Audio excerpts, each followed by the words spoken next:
Well, welcome back to the mud shop. This kiln opening should be short and sweet because you've already seen most of my dinnerware set in the last video. This is the rest of it and a few other extra pieces.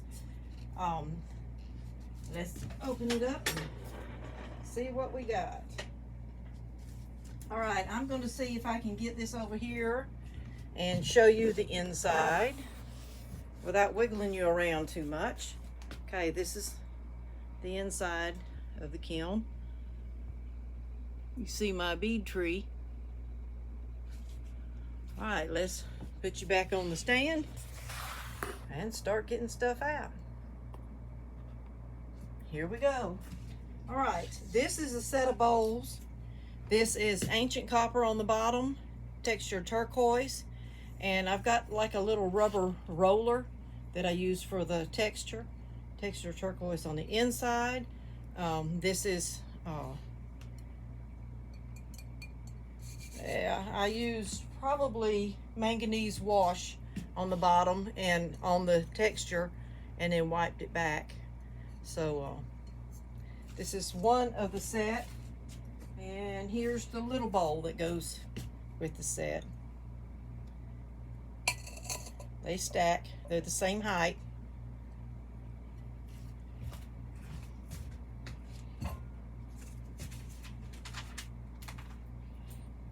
I do have my notes, and it is copper wash that I used in the texture. All right, next I have my big wall hat. Okay, and I used oatmeal for the hat part, and then I used Stroke and Coat, the blues, and these flowers are glazed, and the little butterfly, they're all glazed using Colors for Earth colors, various colors. And now I've got a hole here, so I'll hook a little wire to it, and I will tie a ribbon up here too to cover the wire, and this will hang on your wall. It will hang flat. It's a flat piece.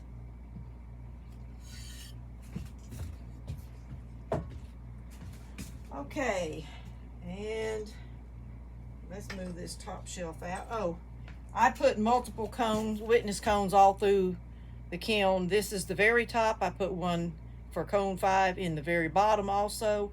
And then every level that has a large shelf, there's a cone under it. So, and I do have one full set of witness cones, which will be the cone 4, 5, and 6.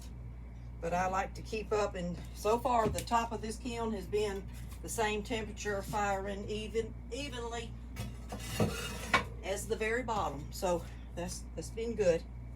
All right, on my dinnerware set,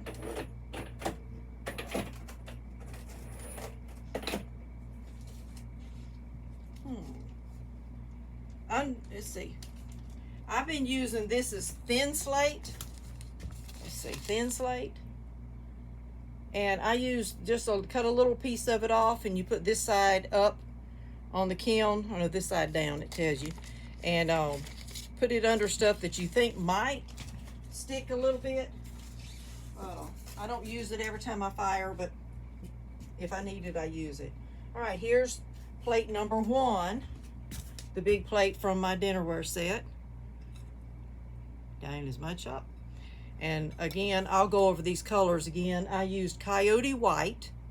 It's not a high gloss, but it is not a satin glaze or a matte glaze. But and this is underglaze transfer from San Bayo. The name of this transfer is Sweater Weather. You can see it's got the Christmas trees. Different, just like a Christmas sweater. And that's what's on this. I do use Speedball Clear over the underglaze transfer. And there's all but one of the set of the big plates in this kiln. All right, here is another one of my nativity houses. This is manganese wash on it, and then I put ancient copper all over it. And here's the manganese wash on the bottom. It just kind of highlights that texture a little bit. And no, it doesn't stick to the shelf. And I will sand off the kiln wash that's stuck on it. But there's my nativity house. And these are custom made, so if you want one, you have to let me know, and I'll make it specifically for you. Let's see. Now, I have my bed of nails. These are, if you look, they're stuck, but just tap it's all you got to do, and they pop right off. But anywhere that the stilts touch it, you will have to sand it down. Some of them are a little sharper than others. But these are my special ornaments for this year. This is the little angel, sculpted angel. All right, there are several of them in here.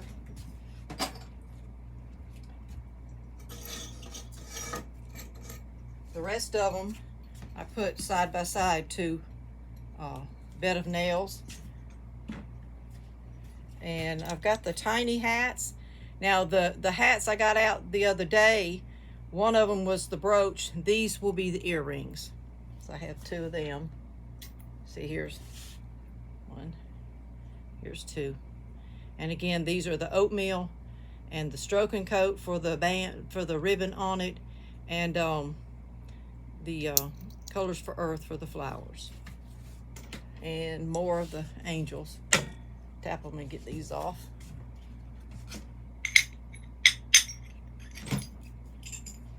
Got these off.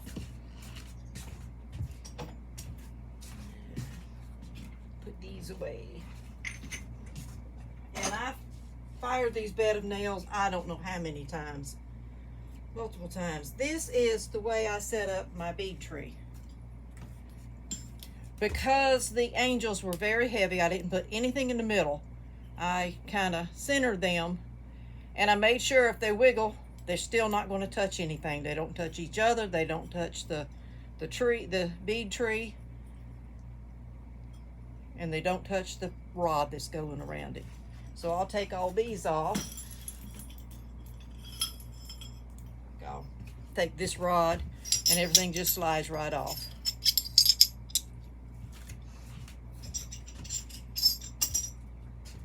Let's see, the next rod has my little pendants. See the little pendants there. And a few little tiny angels. Now these are tiny. And then these are pendants on the end. Take the rod out. And there you go. Now those little angels I'll make into pendants for necklaces to give out at Christmas. Oh, I got one more rod, and the glaze I use on those is Clayscapes cream. Anyway, these are all, I use these as test tiles actually. My daughter is deaf, so I got these made for her to give out to her friends for Christmas. I'll put chains on them, and these will be little necklaces. Let me get my list. Let's see if I can remember what all we did. All right. We've got purple aster. It's probably this one. All right. Then we've got micro cerulean, which is probably this one. Then we've got micro jade, which will be this one. We've got passion flower. You know what? That's the purple one. Micro, let's see, purple aster will be the light purple one. It didn't turn out as good. That's the difference. This is passion flower, purple aster. Okay. And gloss pink. This is stroke and coat the blues. And then micro pearl. Now, I'll probably keep this one for me because I did break one of the fingers off. So I'd put Bisquick on it. And when you put that Bisfix on it, you can sand it down and you can glaze it, but it's still going to show through because it is a bright white color. So I did the micro pearl over it so it doesn't really show that much. But it'll still work as a necklace, but because it's compromised there on that, I'll keep that for me so she can give the rest of them out. I hate to give out something that's got a flaw in it. So here goes the first big shelf.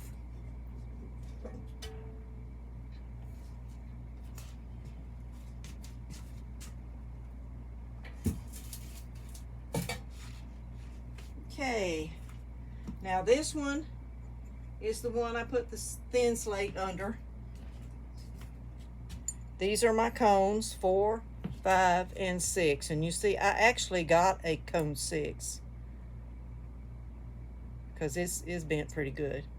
So that's in the middle of the kiln, 4, 5, and 6. That thin slate just kind of, it turns into a powder. So it's easy to just sweep out.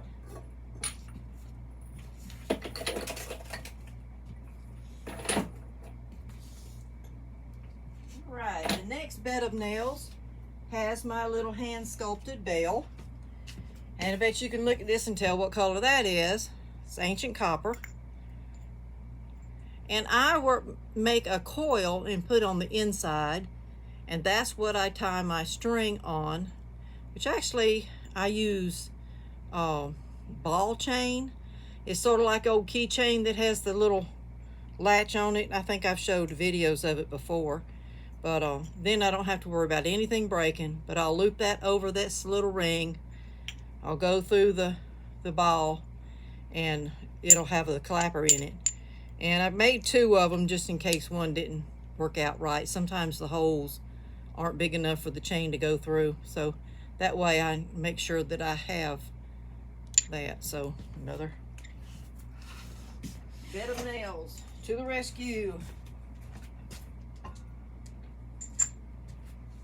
All right, next is another bed of nails. Now I made several little, let's see, this is going to be a little delicate, so be careful how I tap that.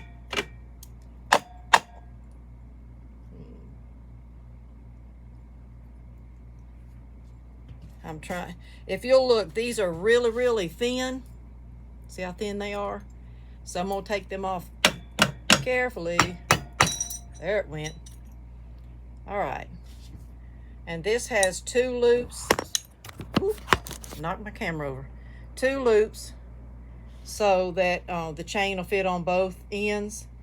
Or if I want to do a chain that's got a clasp, I'll run it in this one and back through that one.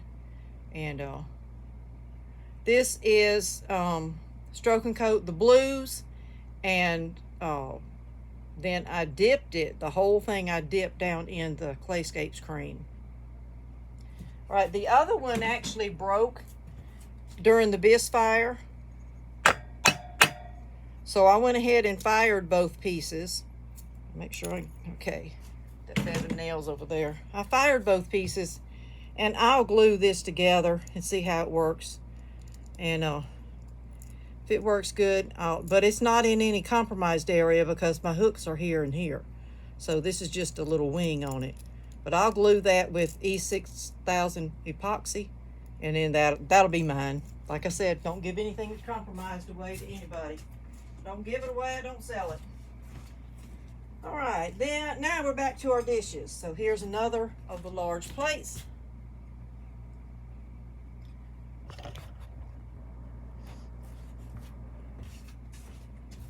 Here's another of the small plates, the salad plates. This is more what the underglaze transfer looks like. You can see the trees and the deer, and then just the sweater looking.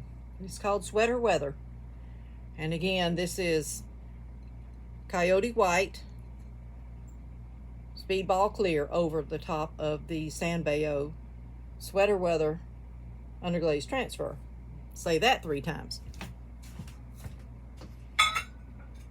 And this is what they look like stacked together.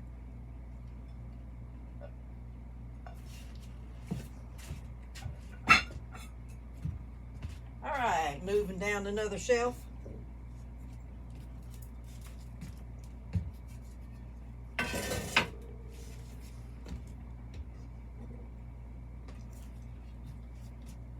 Oh, that dust you just saw was that thin slate kiln paper the dust just blew everywhere, but it's nothing but dust. It'll wipe off. Landed on my plate, blows off easily. Another plate. When I make a set of 4, I always make an extra one just in case something warps. You never know how they're going to turn out in the kiln, so just in case, I always one extra at least. All right, here is a little plate. This is done with a texture mat and an RDT form.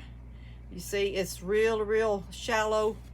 This is just I got a little dot of blue on the back of it. I did use Speedball Clear over the whole thing. This is Georgie's Interactive Pigments Indigo. Let's see. And white back to shine the texture. So, yeah, that little spot. Must have had some on my finger or just got a little drop on it. Turned out pretty. Another level.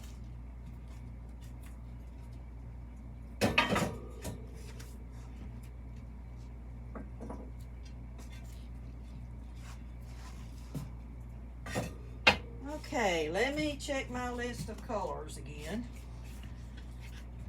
Let's see. The nativity plate.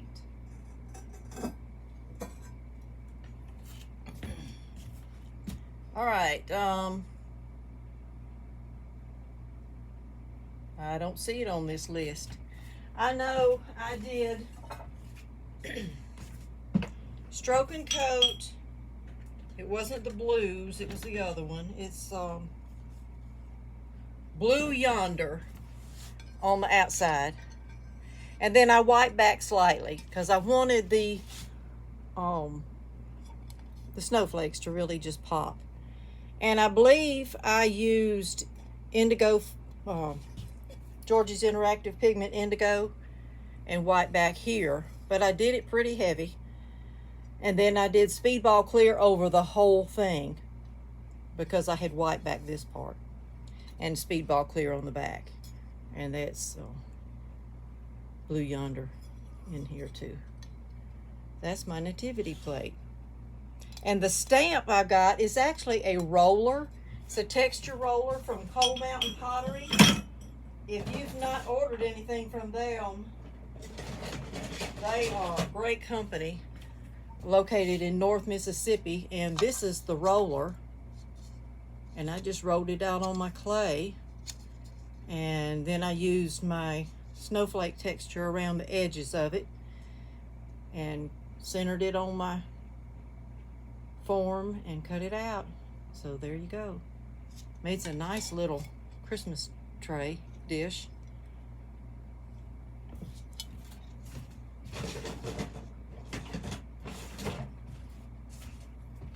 Let's see what else I got in here.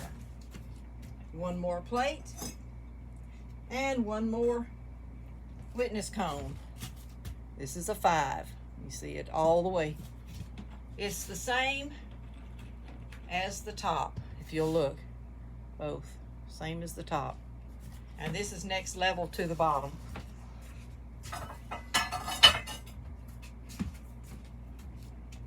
Get these posts up.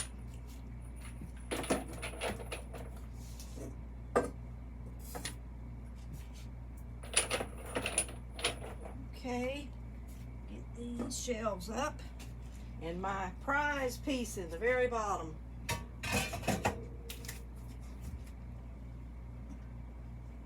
Turned out pretty. Okay. I'm making you wait. Anticipation.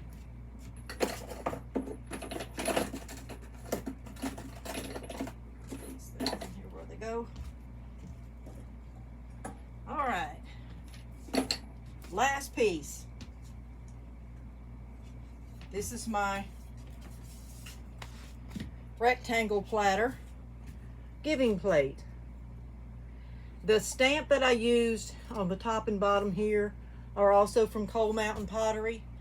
I used Easy Screen template kit to make a template to do my words on. Anyway, I put the template on. I use Mako's inks and the little squeegee thing and pressed it through to get the words. These I just filled in with a pencil. Not pencil, but a fine line paintbrush. These are Stroke and Coat, Hot Tamale, and Black Underglaze. And now, the ink I did is black for the words. Now the outside edge, giant giving plate. I know it's got to be on here.